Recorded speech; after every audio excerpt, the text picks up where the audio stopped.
On July 9, 2011, Priest Holmes, former running back, spoke to FoxSports.com about the dangers of concealing head injuries and concussions.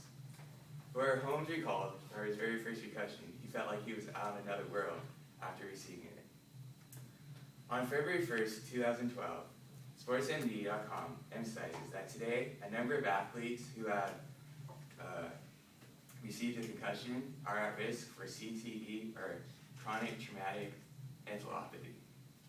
Due to the high risk of concussions, seeking help for athletes is key. Today, I will talk about concussions, how to prevent concussions with equipment and rules, and how concussions are researched.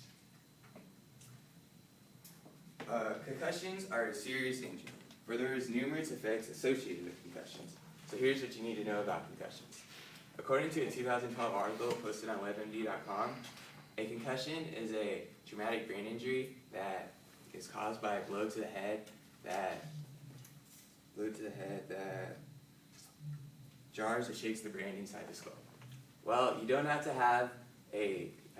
lose consciousness to have a concussion.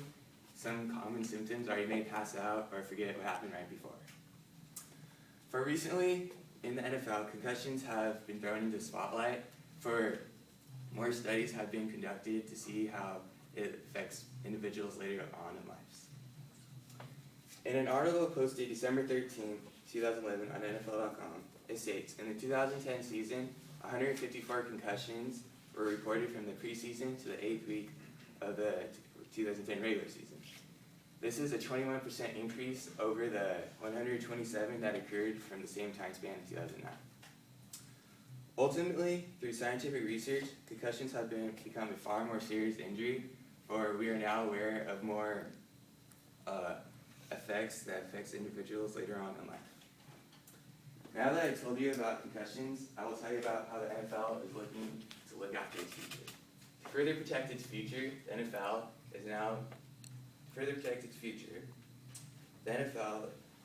is looking after concussions and has adopted new rules and regulations.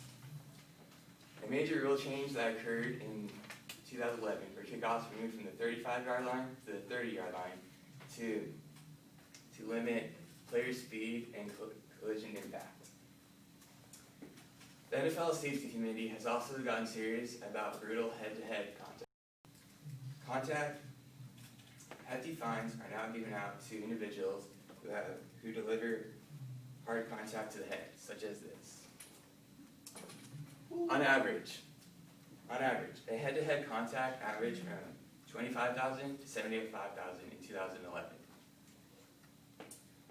In an article posted by NFLSafety.com, it stated that referees will be taking more responsibility this season to limit the amount of concussions. In a May 19, 2011 Popular Mechanics article, it said, due to the increase in head concussions, we have learned a lot through the pain, but we also have learned a lot through the data.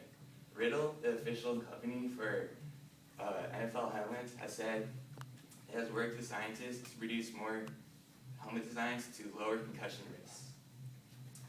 Ultimately, through new equipment and new rules, limiting concussions can happen in the near future. Now that I've talked about how concussions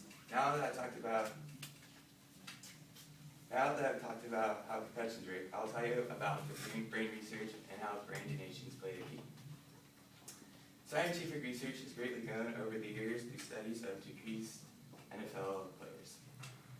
Research looks for genetic bases called CTE, or chronic traumatic encephalopathy. A June 24th article from Napa Valley Register states that brains afflicted with CTE have a protein that is known as tide protein that is similar to patients with Alzheimer's disease. 18 former NFL players have been linked from suffering from CTE. Symptoms of CTE encounter memory loss, disorientation, and trouble concentrating. Donations of NFL players' brains is a key asset in further understanding CTE. To do this, players have to give permission for the brains to be used for study.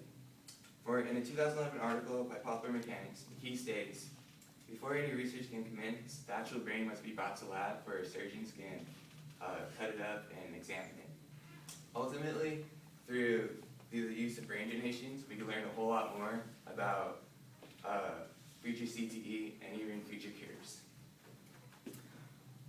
In conclusion, through the use of concussions, equipment, and rules to prevent concussions and research into concussions can be further limited.